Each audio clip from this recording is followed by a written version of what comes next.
બિહારી સમાજ સેવા ટ્રસ્ટ દ્વારા આયોજિત બિહાર સ્થાપના દિવસ અને હોળી સ્નેહ મિલન મહોત્સવના કાર્યક્રમમાં આપણી સૌની સાથે મંચ ઉપર ઉપસ્થિત મહામંડલેશ્વર અખિલેશ્વર દાસજી મહારાજ, પૂજ્ય કેશવાનંદજી મહારાજ, પૂજ્ય દિનેશગીરી મહારાજ, પૂજ્ય મનોજગીરી મહારાજ, દિલ્હી ઉત્તર લોકસભાના સાંસદ શ્રી મનોજ તિવારીજી, અમદાવાદના મેયર શ્રીમતી પ્રતિભાબેન જૈન, ધારાસભ્ય શ્રી બાબુસિંહ જાદવ, ગુજરાત ભાજપ પ્રદેશના ઉપાધ્યક્ષ શ્રી ગોરધનભાઈ ઝડપિયા, પૂર્વ ગૃહમંત્રી શ્રી પ્રદીપસિંહ જાડેજા, રાષ્ટ્રીય અધ્યક્ષ બિહાર સમાજ સેવા ટ્રસ્ટ શ્રી ઉપદેશગીરી,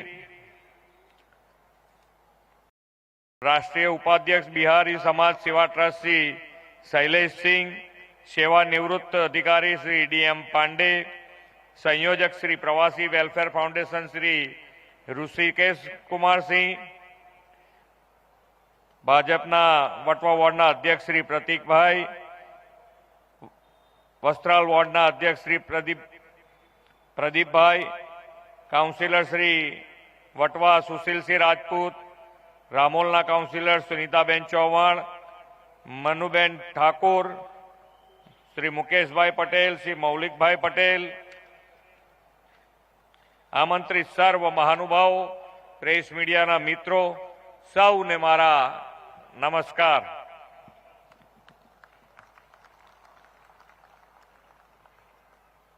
આજથી શરૂ થયેલ શક્તિ આરાધનાના પર્વ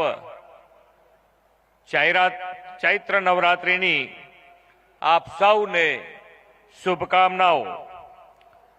બિહાર સ્થાપના દિવસ અને પ્રેમ તથા સમરસતાના પર્વ રંગોત્સવના ઉપલક્ષમાં આયોજિત આ સ્નેહ મિલન વિશ્વ નેતા અને યશસ્વી વડાપ્રધાન શ્રી નરેન્દ્રભાઈ મોદીના એક ભારત શ્રેષ્ઠ ભારતના મંત્રને સાકાર કરતો આજનો આ કાર્યક્રમ છે. આદરણીય વડાપ્રધાન શ્રી નરેન્દ્રભાઈ મોદી અને કર્મઠ ગૃહમંત્રી શ્રી અમિતભાઈ શાહની જોડીએ એક ભારત શ્રેષ્ઠ ભારત અને અખંડ ભારતનો નવો ઇતિહાસ રચ્યો છે.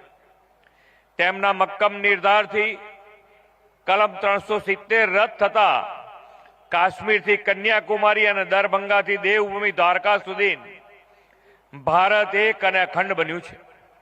વડાપ્રધાન શ્રી નરેન્દ્રભાઈ મોદીએ આપેલો સૌનો સાથ, સૌનો વિકાસ, સૌનો વિશ્વાસ અને સૌના પ્રયાસ મંત્રથી દેશવાસીઓના પરસ્પર પ્રેમ અને વિશ્વાસની ભાવના વધુ મજબૂત બની છે.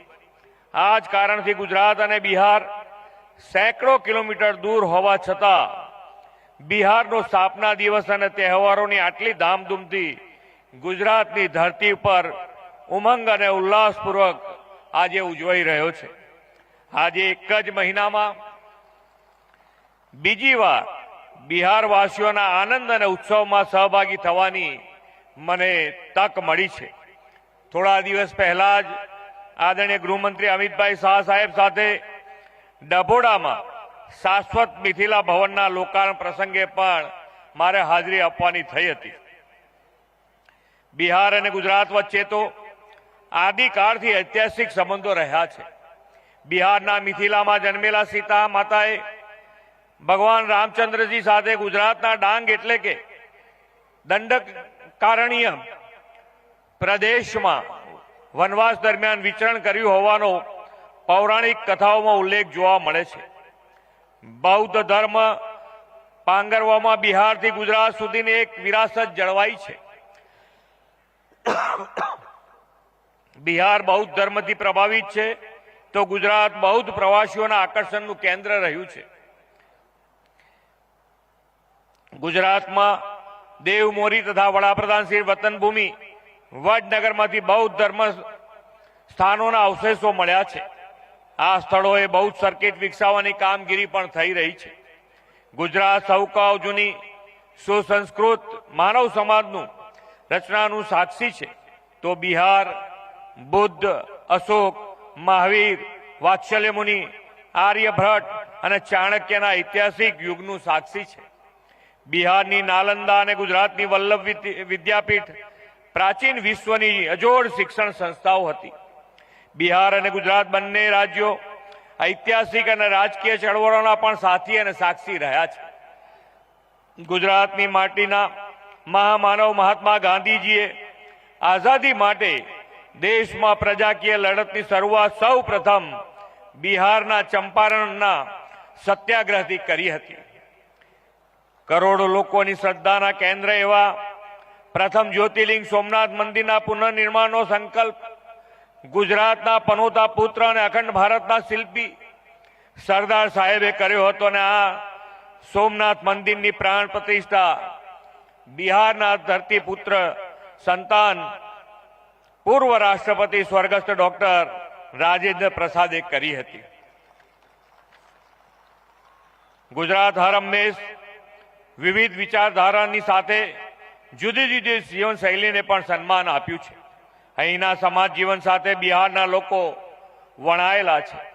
ભગવાન સૂર્ય અને પ્રકૃતિના ઉપાસક એવા આપ સૌ છઠ પૂજાની ધામધૂમપૂર્વક ઉજવણી કરીને ગુજરાતના સાંસ્કૃતિક સૌહાર્દને વધુ ઉજાગર કરો છો.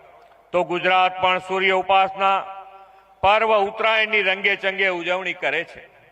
બિહારના ભોજપુરી ગીતો ગુજરાતમાં અનેક પ્રસંગો કાર્યક્રમોમાં સાંભળવા મળે છે.